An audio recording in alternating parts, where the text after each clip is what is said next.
Hola, ¿qué tal? ¿Cómo va? Estamos nuevamente en clase. Hoy vamos a hablar sobre comunicación de campaña electoral. Vamos a hablar de específicamente dentro del universo de la comunicación política. Nos vamos a detener en esto, el momento en el que hay elecciones y que la gente tiene que votar.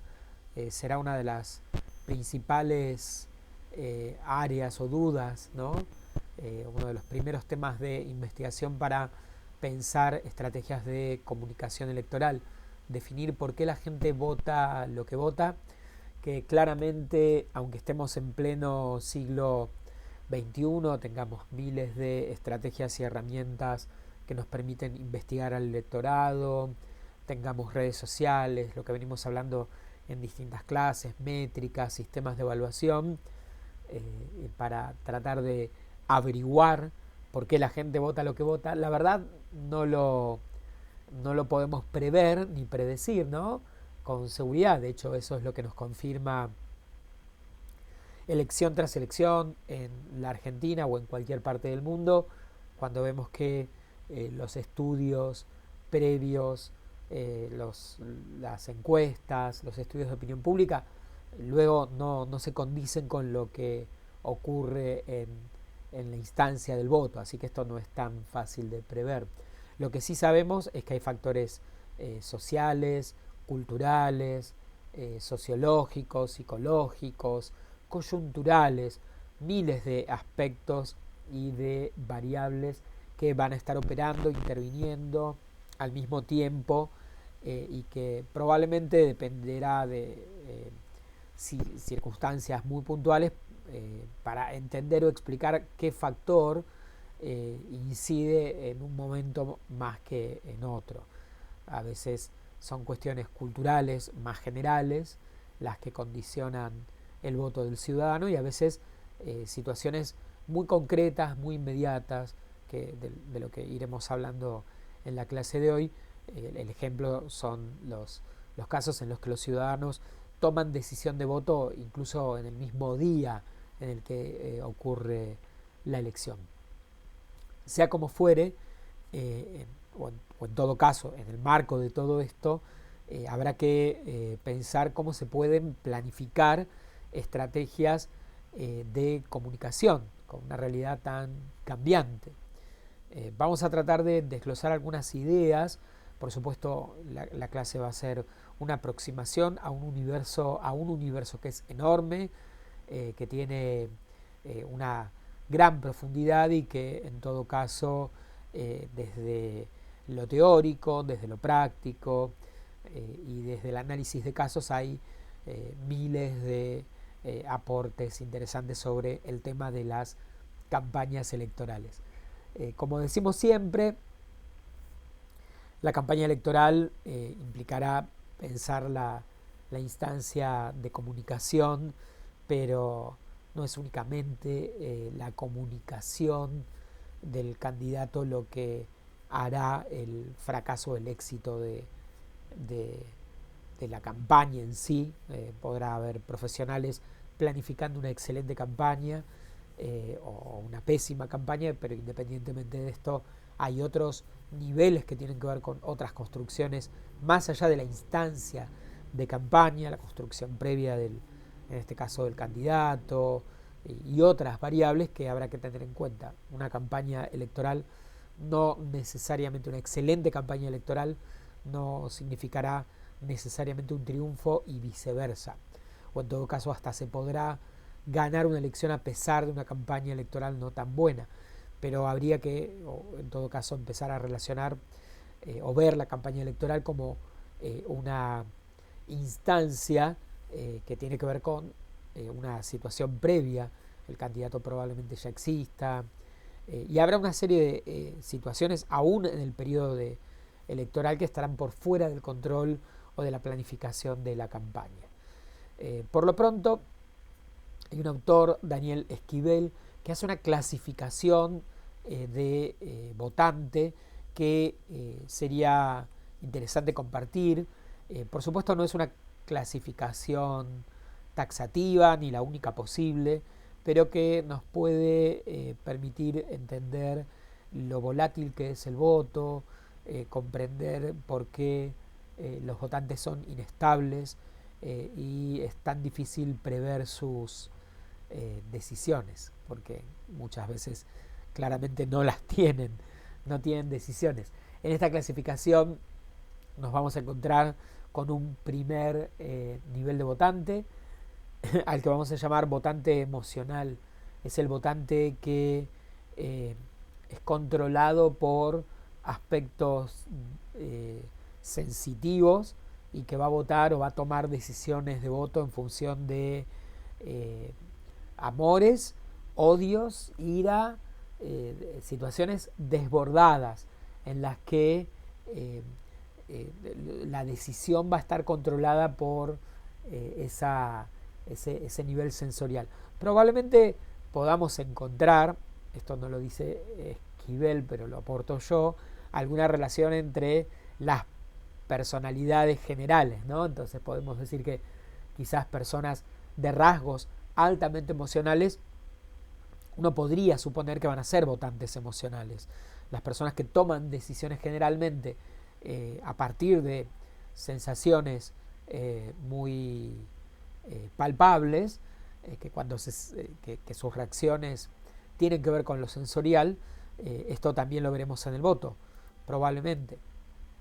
Por el contrario, nos encontraremos con votantes metódicos, esos votantes, en esos votantes predominará a la hora del voto el razonamiento lógico, la reflexión, serán votantes en los que a la hora de decidir el voto se evaluarán una serie de, en este caso, plataformas, propuestas, se escuchará, se prestará atención y habrá algún tipo de argumentación racional de por qué se elige ese voto o ese candidato y no el otro. Toda esta clasificación que vamos a ver no es taxativa, otra vez vuelvo a esta idea, ¿no? Porque podremos encontrarnos con un votante que tiene en la decisión de voto un nivel emocional y también un nivel racional. Después veremos en qué grado estos niveles que vamos a nombrar conviven o predominan en la misma decisión del voto. No es que el votante emocional es solo emoción, el votante metódico es solo raciocinio, porque las personas somos todo a la vez. Pero en todo caso será interesante, y probablemente con lo que venimos hablando ya identifiquemos que haya en muchos casos niveles mayormente emocionales y a veces perfiles más racionales o metódicos. Todo lo que venimos hablando sobre discurso de odio, propaganda, apela o busca construir, apela a los votantes emocionales o busca la construcción de ciudadanos y de votantes emocionales, que ese es uno de los temas seguramente más interesantes. O sea, no es solamente buscar votantes emocionales, sino que probablemente hay un predominio en la comunicación política en los últimos años que lo que busca es la construcción de luego votantes emocionales o ciudadanos emocionales, ¿no? Ciudadanos sobre todo en estos tonos de indignación, bronca, esa sensación de frustración que muchas veces se van a devenir en estos votantes que reaccionarán por, en el caso del discurso del odio, por miedo, por rechazo. Bueno, se irá discutiendo. También, por supuesto, ¿no? El votante que va a votar desde la sensación de alegría, bueno, pero es un votante más bien individual. Lo vamos a diferenciar estos votantes de los votantes que podríamos llamar sociales. El votante social es un votante que construye su identidad política a partir de su entorno, del entorno social, la comunidad, el barrio. Es un votante que por lo pronto está cercano a la idea de la militancia, puede formar parte de un partido político, pero si no, probablemente aparecerá la familia. Para este votante son importantes, es importante el entorno social, el grupo. Volvemos a lo mismo, podremos tener votantes que podríamos clasificarlos como sociales, porque votan, porque son militantes, porque en su familia siempre se vota a este político, a este candidato, o se toma la decisión de voto por el entorno, porque es lo que vota mi familia, mi grupo de pertenencia, es lo que se vota en el trabajo, es lo que vota la mayoría de la gente que yo conozco. Acá aparece esto de el peso que tiene el entorno a la hora de tomar decisiones. Entonces, en este caso, habrá un votante de este tipo. Reitero, recordemos que son clasificaciones que podremos ir hibridando. Tendremos un votante que lo clasificaremos como un votante amable, un votante conciliador, la persona que a la hora de tomar la decisión del voto tiene una visión no tan extrema a diferencia del votante emocional, que comprende o ve la política como un universo en el que nada es determinante, ni tan blanco ni tan negro, que acepta los grises, que prioriza los acuerdos políticos, que considera en algún nivel que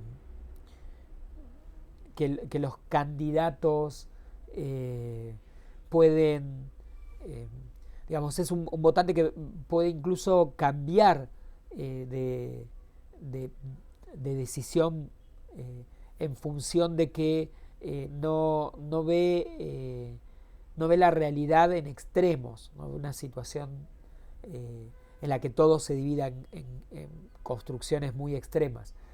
Probablemente estamos en tiempos en los que se busca todo lo contrario, ¿no? En este principio del siglo XXI pienso en los votantes europeos de buena parte del siglo XX, que de una elección a la otra podían votar por partidos de centro izquierda, de centro derecha, de manera alternativa, porque no, digamos, no, por otra parte eran las construcciones de la época, en la política, en Estados Unidos, en Europa, nada es demasiado determinante, y es un votante que no le parece bien una política equilibrada. Estamos en tiempos un poco desbordados, así que probablemente el votante emocional tenga que ver con ciudadanos más emocionales, que son votantes más emocionales, y este votante amable no esté tan de moda, ¿no? Sería interesante ir pensándolo. Y por último nos encontraremos con el votante abierto, aquel votante que está dispuesto a cambiar de voto, de candidato. Algunos lo plantean como creativo, abierto, abierto a algo nuevo, imaginativo. A mí me parece que quizás también podría entrar esta idea del votante inconformista, pero también un votante que, como no tiene un compromiso ni desde lo emocional, ni desde lo social, ni incluso a veces tampoco desde el análisis racional o ideológico, probablemente es un votante que experimenta y que podrá votar tranquilamente a candidatos de distintas corrientes ideológicas, enfoques, partidos políticos, con propuestas diferentes. Quizás un votante que está esperando resoluciones de problemas inmediatos, y entonces sin nada que lo conecte muy concretamente con nadie, ni cuestiones culturales, ni ideológicas, ni emocionales, hará cambios. Hay un crecimiento importante en las últimas décadas de estos votantes que pueden votar partidos distintos y candidatos muy diferentes de una elección a la otra. También en el marco de, como hablábamos en clases anteriores, de estos nuevos tiempos en los que probablemente, si a principios del siglo XX las estructuras de los partidos políticos eran importantes, había en las comunidades, en América Latina, en Europa, en Estados Unidos, en las comunidades cercanas, estaban los comités o representaciones del partido político, y la militancia era en la plaza pública, en el espacio público, a través de gremios, sindicatos o partidos. Y esto con estas nuevas tecnologías, desmoviliza, ¿no? Desaparece esta idea de lo social y el partido político. El partido político ocupa un lugar más operativo en cuanto a la estructuración de las elecciones, pero no con una cercanía, una llegada tan cotidiana como en algunos otros momentos. Por ende, probablemente nos encontremos con más votantes que tienen menos compromiso, no son militantes, no son activistas, entonces, bueno, probablemente en estos nuevos tiempos haya más votantes. De hecho, los hay, y los vemos en muchos casos, en muchos países, con esta volatilidad del sufragio, de lo que veníamos hablando hace un rato, ¿no? Que el mismo votante, muchas veces son estos los votantes que definen las elecciones, porque pueden cambiar con más facilidad el voto. ¿Qué sabemos hoy? Sabemos que más allá de la encuesta, el estudio de opinión pública, que en muchos casos en estos tiempos tiene fallas metodológicas, porque se presentan como serias y sólidas encuestas que se hacen por teléfono, por ejemplo a teléfonos fijos, en tiempos en los que la gente tiene telefonía celular, o se toman como válidas, como muestras de un universo representativo, el voto de la encuesta que se realizó por celular o por internet.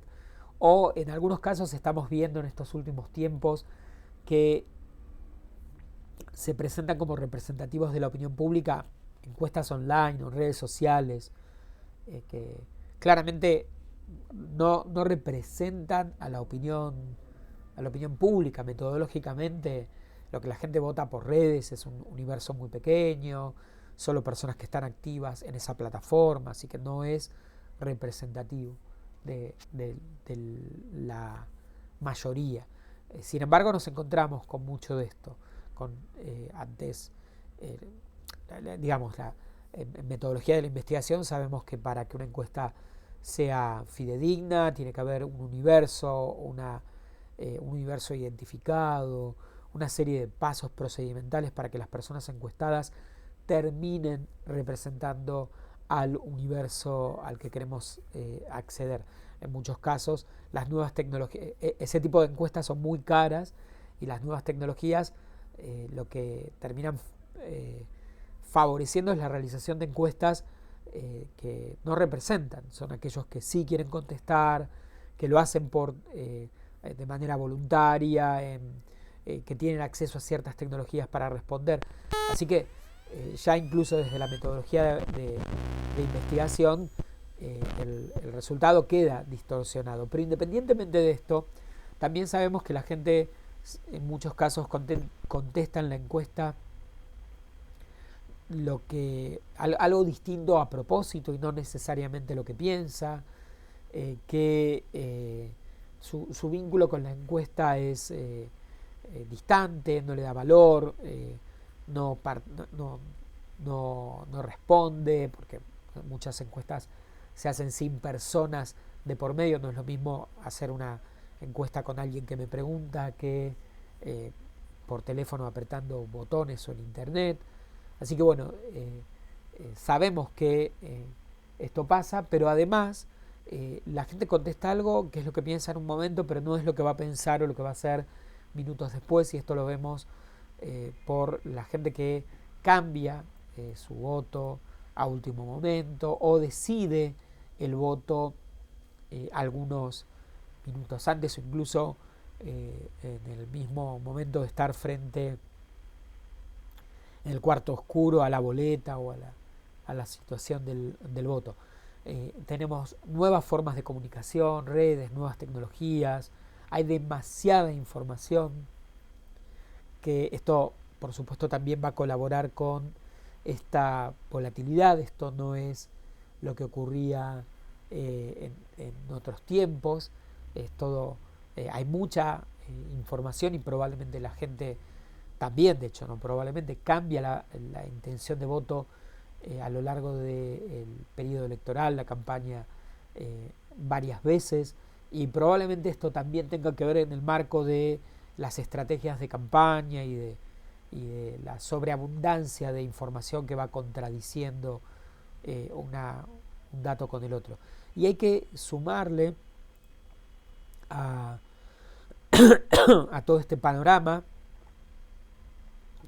un tema que también deberemos pensar, que es de qué manera las mismas encuestas condicionan el voto. Cuánto las encuestas de opinión pública tienen como objetivo realmente reflejar lo que la gente cree sobre temas de actualidad o sobre a quién va a votar, o forman parte desde el inicio de la campaña electoral, la difusión de encuestas a lo largo de todo el proceso de campaña, reflexionar en serio si este seguimiento de a quién va a votar el ciudadano y esta difusión no forman parte de la campaña. De hecho, en muchos casos forman parte de la campaña porque las encuestadoras trabajan para los gobiernos o para los partidos políticos.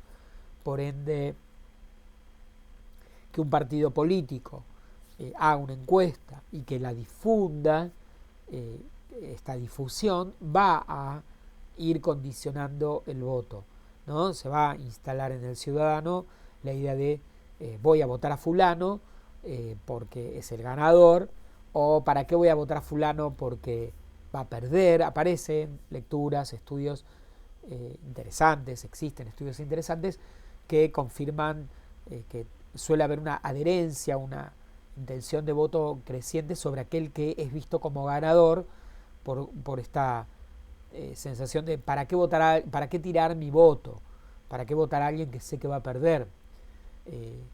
Muchas veces esto condiciona cierta sensación de que votar a candidatos menores en una elección con más de 2 candidatos, 2, 3, 4, 5, mi voto va a un tercero, cuarto, quinto candidato y bueno, voy a votar a alguien que va a salir tercero, cuarto, mejor voy mi voto va a ser un voto útil a el primero o al segundo, ¿no? Para que confirmar que gane el primero o tratar de dar vuelta a la elección del primero si no estoy de acuerdo.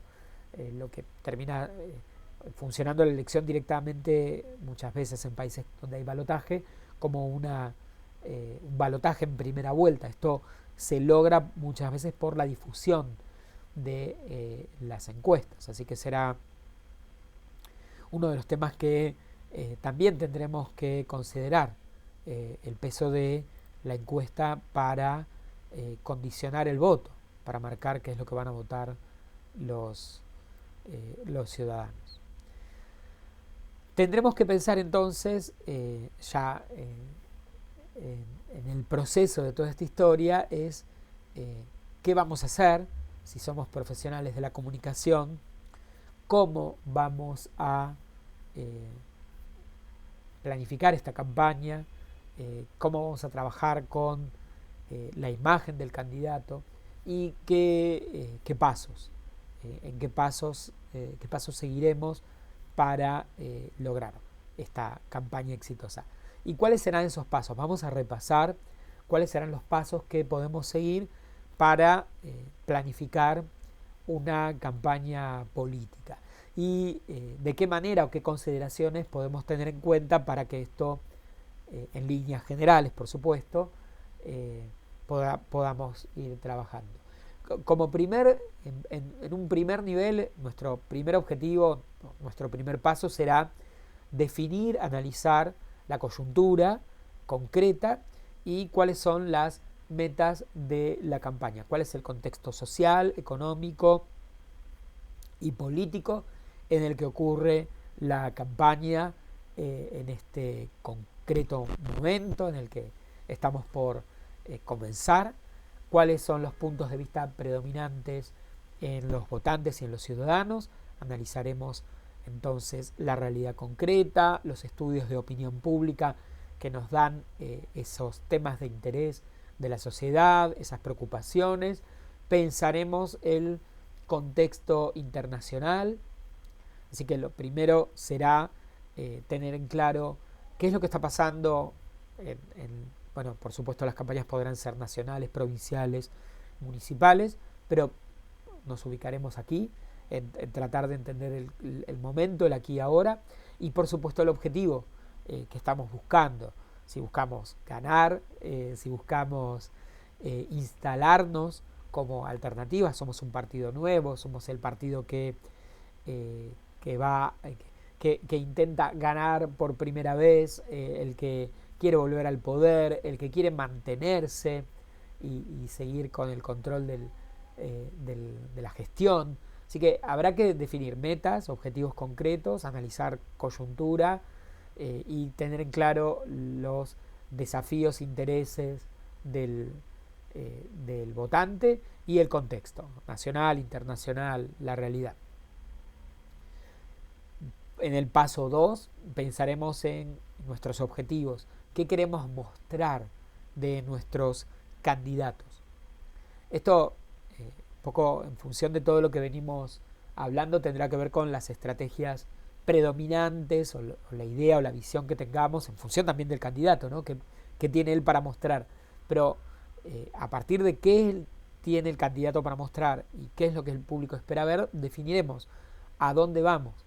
Podemos querer mostrar la experiencia del político.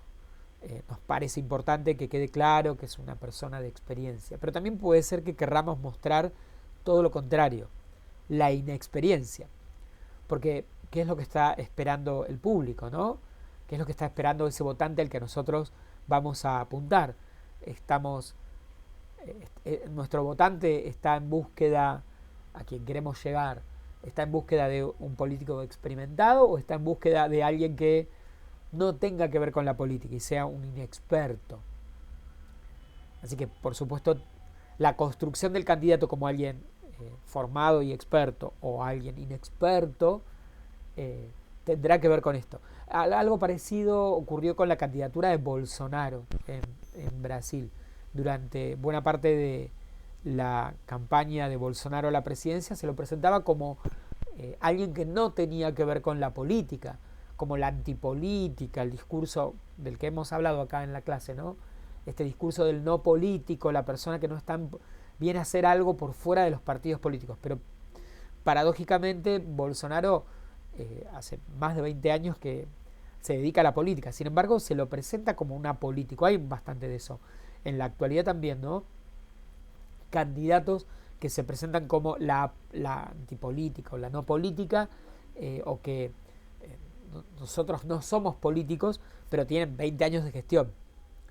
O sea que ya han pasado por miles de cargos, por ende son la política, ¿no?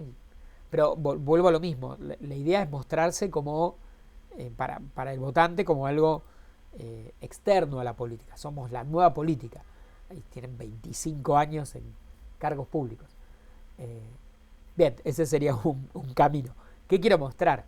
La experiencia, la inexperiencia, lo que han hecho, la obra, ¿no? En caso de, pensando en las reelecciones, o candidatos o políticos que vuelven después de algún tiempo, que pasan de un distrito, que lo habíamos hablado, ¿no? De un municipio a la provincia, de una provincia a la nación. Entonces, es mi obra, es lo que yo he hecho acá, lo que quiero comunicar. La personalidad.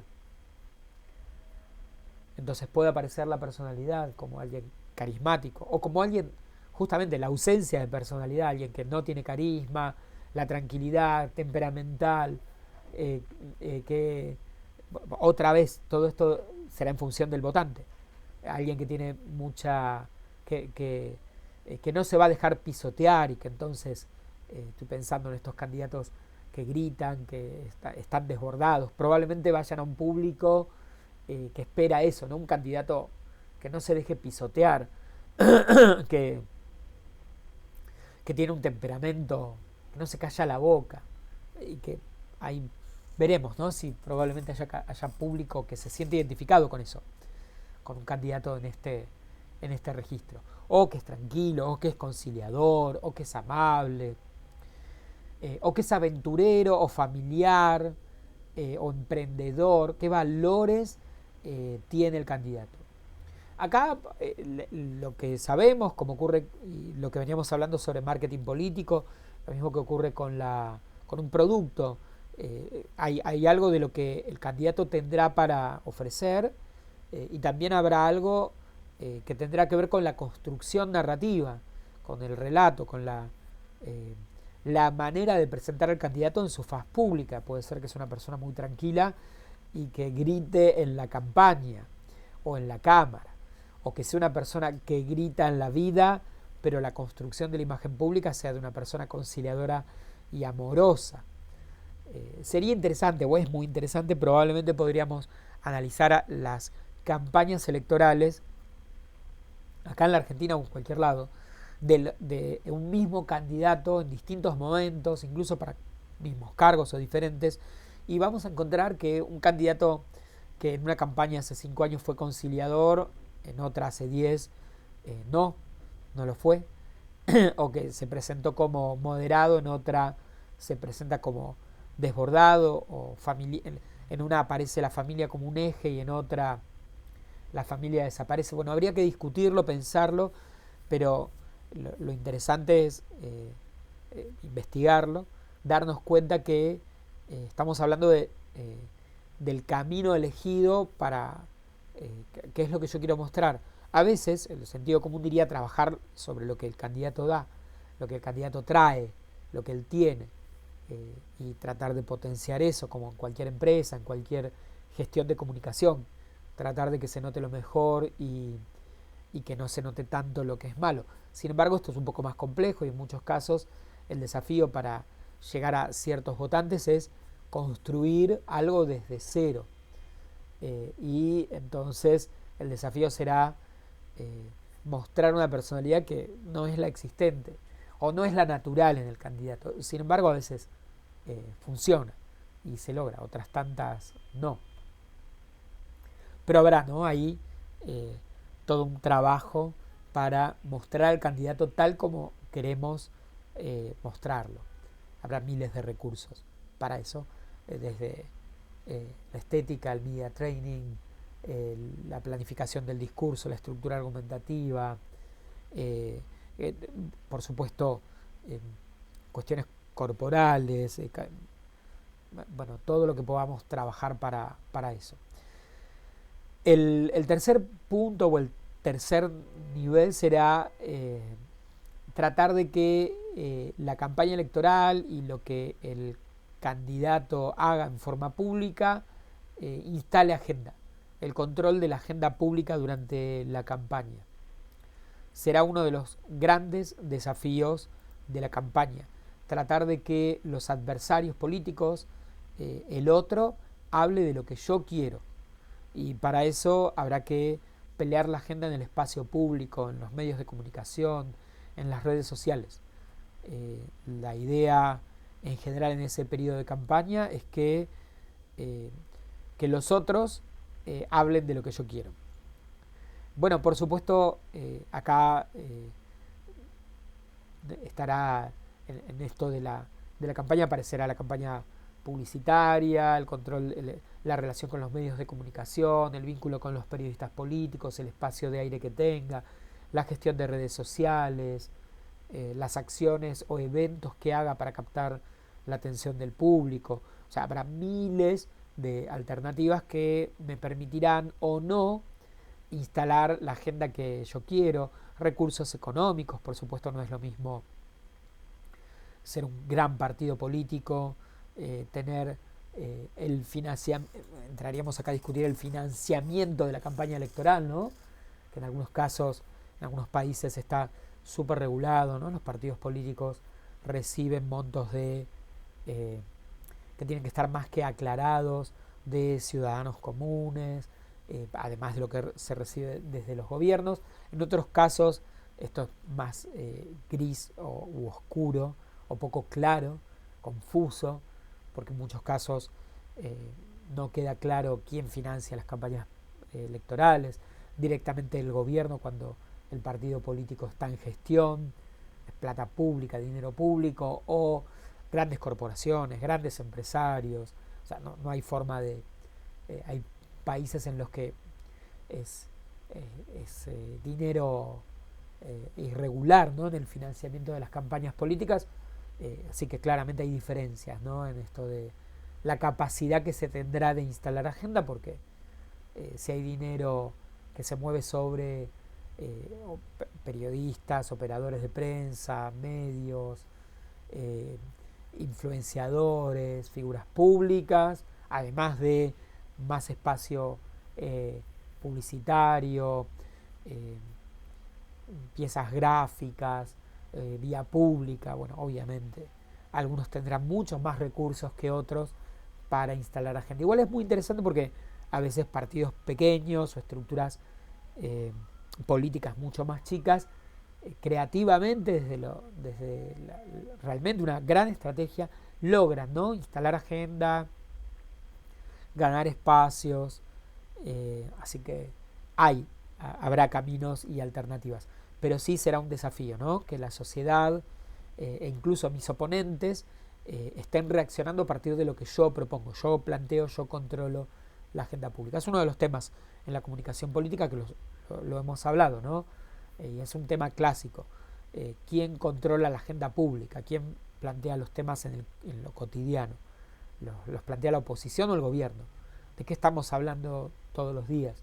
¿De qué hablan los grandes medios, las redes? ¿De los temas que quiere el gobierno o los temas que quiere la oposición? En el punto 4, nos ocupará sobre definir o tratar de conciliar el punto de vista del candidato y el punto de vista del partido político que lleva al candidato. Acá entrará una zona enorme, ¿no? El candidato es una persona que va a ser candidato a algo, que tiene una visión personal, pero a la vez está en representación de una estructura, un partido, una agrupación. Acá habrá que ver cómo se van uniendo estos niveles para poder gestionar una comunicación que satisfaga al candidato, por supuesto, y también a quienes lo sostienen en ese lugar de candidato. También tendremos en este nivel ya un poco más avanzado y un poco más fino, deberemos ocuparnos de planificar la comunicación para públicos objetivos diferentes, específicos, por cuestiones geográficas, etarias, ideológicas. Yo pensaré la campaña de distintas maneras para jóvenes votantes, adolescentes, adultos, mayores de edad. Hay un universo enorme. Probablemente me tenga que ocupar de tratar de... voy a ocuparme de segmentarlos y de planificar estrategias de comunicación diferentes.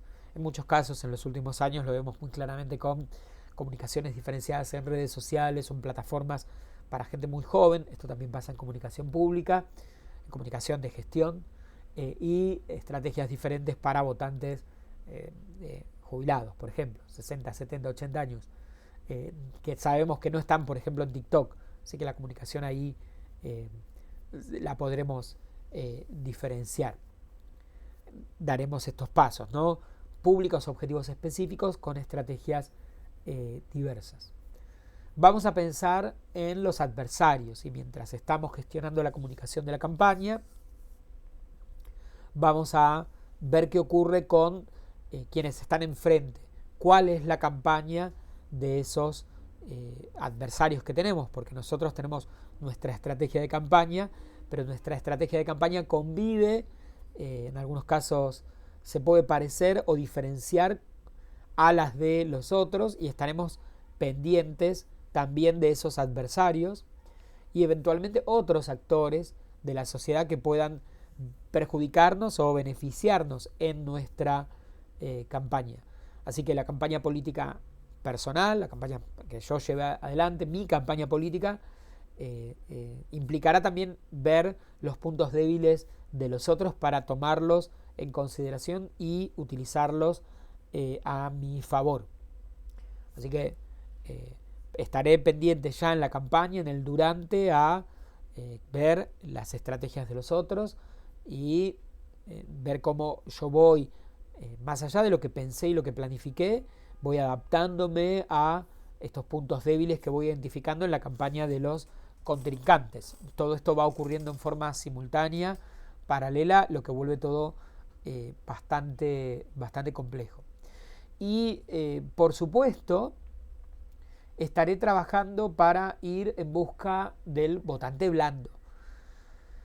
En general, toda campaña política se centra en los votantes indecisos, en los votantes blandos, en el votante que puede cambiar de decisión durante la campaña porque no tiene ninguna lógica ir detrás del voto duro del otro candidato. El voto duro es aquel porcentaje de voto, aquella intención de voto, aquella persona que cuando se le encuesta le dice: ¿usted a quién va a votar? A tal candidato. ¿Podría cambiar ese voto? No, para nada. Probablemente porque por una cuestión emocional, como decíamos, este votante emocional, o por una cuestión probablemente de compromiso cultural, familiar. Yo voto esto porque es una tradición, es una cuestión cultural para mí, formo parte, es mi entorno, es una cuestión identitaria, o porque amo a este candidato o lo odio y no lo voy a votar, o lo voy a votar. Pero hay ese votante duro, una vez que esté identificado, es un votante sobre el que la campaña tiene poco para hacer. O sea, no pareciera que podamos desde el discurso, la campaña, hacer un gran cambio ahí.